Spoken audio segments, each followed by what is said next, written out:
Okay, so guys, ahead, we're going to talk about the Twitter files. You've probably heard about this, but we're going to tell you a lot more. They have become a political lightning rod. What is fact? What is fiction? We will tell you on CNN This Morning next. But let's begin with the so-called Twitter files. Elon Musk has claimed he wants to bring transparency to Twitter. And, well, it's not totally what's happening. But cue the birth of the Twitter files. Let me tell you more. Musk selected a handful of journalists unaffiliated with major credible news organizations with whom he has shared internal Twitter systems and communications that seem to focus on some of Twitter's most high-profile and sometimes controversial content moderation decisions. These files, which the selected journalists then tweet out, appear to call into question the integrity of the company's former leadership while also riling up Twitter's right-leaning, some of them, right-leaning users. This week, former CEO Jack Dorsey responded to the Twitter files, acknowledging, yes, there were mistakes made, but saying he believes, quote, there was no ill intent or hidden agendas and everyone acted according to the best information we had at the time. Dorsey added later, quote, as for the files, I wish they were released WikiLeaks style with many more eyes and interpretations to consider. There is nothing to hide. He went on to say only a lot to learn from. But Dorsey is not fond of the attacks on his former colleagues. And he says, if you want to blame, direct it at me and my actions or lack thereof. So let's bring in our friends and colleagues, CNN senior media reporter Oliver Darcy and CNN correspondent Tony O'Sullivan. Thanks, guys, very much for being here. And Oliver, we'll get to your reporting in just a minute on these. I would, though, like to begin with, I think, what is maybe the most talked about Twitter file. What are they called? Is that right? The Twitter files, yeah. Yeah, Twitter file. The Hunter Biden laptop. And the New York Post story that was squashed weeks ahead of the election. What has come out of the Twitter files on that? Well, I think, one, we need to first say that Jack Dorsey admitted that suppressing the New York Post story was a mistake. So that he did, I think, last year. So the Twitter files, though, they really showed the, I think, messy content moderation that was happening behind the scenes. And I think we're seeing, and it's probably no surprise, but we're seeing that not everyone agrees is on the same page when they're making these complex decisions. I will say on this specific Twitter files drop, I thought what was really noteworthy was that Elon Musk's handpicked reporter, Matt Taibbi, said that there was no evidence of government involvement in trying to suppress this story. And that was a big claim that Elon Musk had made earlier when he was hyping these Twitter files. I think that's very important to point out here.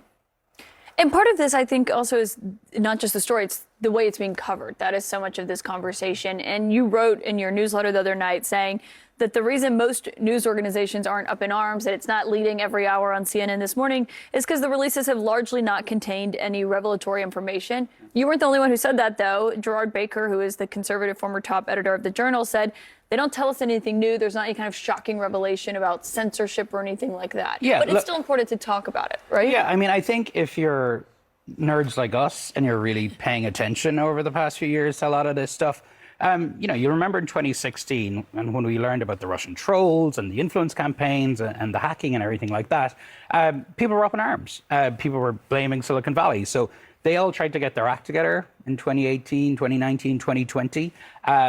Whether they did it that successfully or not is up for debate. But part of that was having these conversations regularly with the FBI, with DHS, with DNI. And, one thing that is a bit frustrating about these files is that it presents this as a huge revelation. We never knew that Twitter was talking to the FBI. They were putting out, Silicon Valley were putting out press releases about the meetings they were having with them. That being said, I do think, we shouldn't totally dismiss what's in this already. I mean, part of the job we've been doing the past few years is holding these tech companies accountable. And I think, the power they wield is huge. And kicking a then president of the United States off the platform is a very, very big deal. Yeah. I don't know. I kind of don't care. I know it sounds awful. Listen, I care about Twitter when it comes to people who live in countries where there's suppressed speech and rights and that kind of thing. It's a good news aggregate. It can be used especially for people in this industry. But this whole idea about, people being suppressed and whatever, I mean, you have such the loudest, craziest voices on Twitter that are not suppressed.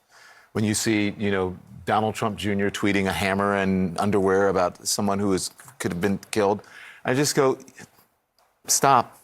and figure out what's important. Doesn't it matter? I hear you. Yeah, it does matter. Doesn't I mean, matter if we're that not, a but we're big, not. powerful company, if they use their... Listen, no one has a right to be on Twitter. Okay, you can be on Twitter or not be on Twitter. It's a private company, and if they can set the rules that they want to set.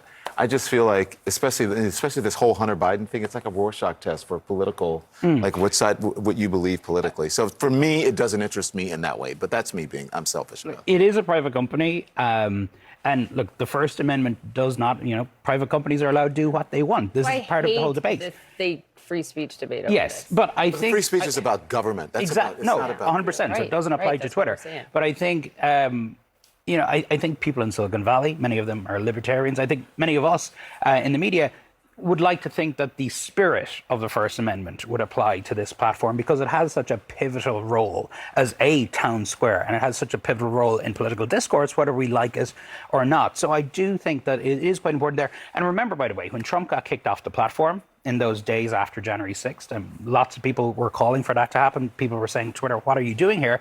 But at the time, people like Angela Merkel, a spokesperson for her, who was no great fan of Trump, said, look, this is actually a bit concerning to see that a platform this powerful can kick off a president of the United States, even if he has outlets elsewhere. And I think a lot of the Twitter files, I mean, more transparency is great. I think Donnie and I would have loved to receive a cache of files exposing or revealing Our email address. I bet you would. Yeah, we would. Slide into our DMs, Elon, with the files, please. I think the problem here, though, is that Elon Musk is effectively serving as a gatekeeper for this information. He is not giving it to newsrooms. He is giving it to hand-picked journalists who are then agreeing to the condition, at least one condition, of tweeting out the files instead of posting them in news stories.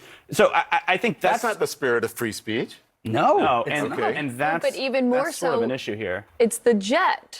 exactly. Yeah. It all comes back to the private jet, as the old saying goes. But with this, the transparency matters and how he makes decisions matters. And now he's changed the rules basically to justify removing an account that was tracking his private jet. Yeah. And so this is the guy, right? Maybe that's the next Twitter files. He's I would, right? He is a Behind free Elon's speech. back. He's a free speech absolutist. He's torn up the rules, saying about COVID misinformation. He doesn't really seem to buy the idea that speech can lead to, speech can lead to possibly dangerous acts in the real world. And yet he turns that all up on its head last night when it comes to his private jet. And he says, well, this is dangerous. And so we're going to shut this down. And he actually rewrote Twitter's rules this week. So is allowing just- lies and conspiracies. Yes, but he to rewrote spread. Twitter's rules to get that jet account kicked off the platform. Look, I do think that if I had a private jet, I mean, I know you have You a private jet, don't? Caitlin. Many, Donnie rides on my private jet. I think that's in your writer for CNN this morning. I wouldn't like it to be tracked, but I mean, if you're the guy you're all about free speech, then you turn around and do this, a bit hypocritical.